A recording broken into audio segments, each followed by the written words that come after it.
शहर की रोशनी नीली और ठंडी पड़ चुकी थी, जैसे उसे किसी की परवाह ना हो। अर्जुन पार्क के एक जंग लगे बेंच पर बैठा था। रात की नमी उसके पुराने हुडी के पार जा रही थी। 24 साल की उम्र में वो उस समाज के लिए एक साया जैसा बन चुका था, जिसे उसकी कोई ज़रूरत नहीं थी। उसने अपनी हथेली में रखे उस एक पुराने घिसे हुए सिक्के को देखा। ये उस जिंदगी की आखिरी निशानी थी, जहां उसने उन नौकरियों में नाकामयाबी पाई जिनका कोई मोल नहीं था। उसे लगा जैसे वो दुनिया की दरारों में कहीं गिरता जा रहा है, और अचानक दुनिया ने उसे सच में गिरने दिया। उसके पैरों के नीचे की परछाइयां सिर्फ गहरी ही नहीं हुईं, बल्कि वो एक तरल पाताल में बदल गईं।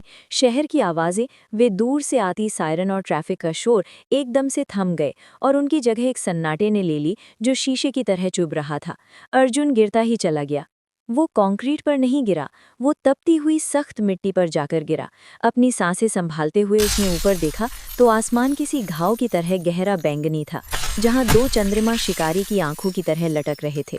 ये उसका घर नहीं था, ये नुकीले पत्थरों और प्राचीन दम घोटने वाली गर्मी की दुनिया थी। इससे पहले कि वो खड़ा हो पाता, उसके आसपास की हवा में लहरें उठने लगी। धूल के गुब्बार से लोहे के भारी कवच पहने 3 लोग बाहर निकले, जिनके चेहरे रोते हुए राक्षसों जैसे नकाबों से ढके थे। वे बोले नहीं, वे एक डरावनी और मशीनी सटीकता के साथ आगे बढ़े। एक ने मुड़े हुए काले कांच से बनी छड़ी उठाई और उसके सिरे से लाल बिजली की एक लहर कौंधी। अर्जुन ने महसूस किया कि उसके हाथ में दबे उस पुराने सिक्के से एक ठंडक फैल रही है। जैसे ही वो बिजली उससे टकराई, वो मरा नहीं, उसे जलन तक महसूस नहीं हुई। वो लाल ऊर्जा उसकी त्वचा से 1 इंच पहले ही एक अदृश्य दीवार से टकराई और पिघलने लगी। सिर्फ वो जादू ही नहीं, बल्कि वो छड़ी खुद राख होने लगी। काला कांच राख बनकर उस हवा में उड़ गया जो वहां होनी ही नहीं चाहिए थी। कवचधारी सिपाही वहीं थम गए। पहली बार उस सन्नाटे में एक आवाज गूंजी, एक धीमी लयबद्ध धड़कन जो जमीन के भीतर से आ रही थी।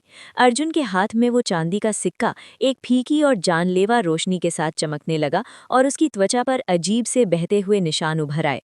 उसने एक ऐसी शक्ति महसूस की जो ठंडी थी, तार्किक थी और पूर्ण थी।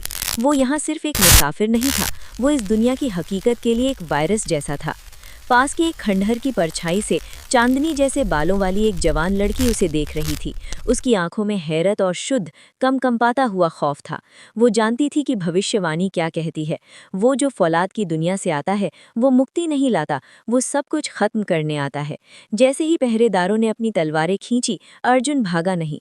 उसने अपने हाथ की ओर देखा, जो अब शीशे की तरह पारदर्शी होने लगा था, और उसे एहसास हुआ कि उसका एक स्पर्श इस दुनिया के कण कण को फिर से लिख सकता है। शिकार शुरू हो चुका था, लेकिन उन शिकारियों को अंदाजा भी नहीं था कि वे एक ऐसे देवता के सामने खड़े हैं जिसके पास अब खोने के लिए कुछ भी नहीं बचा था।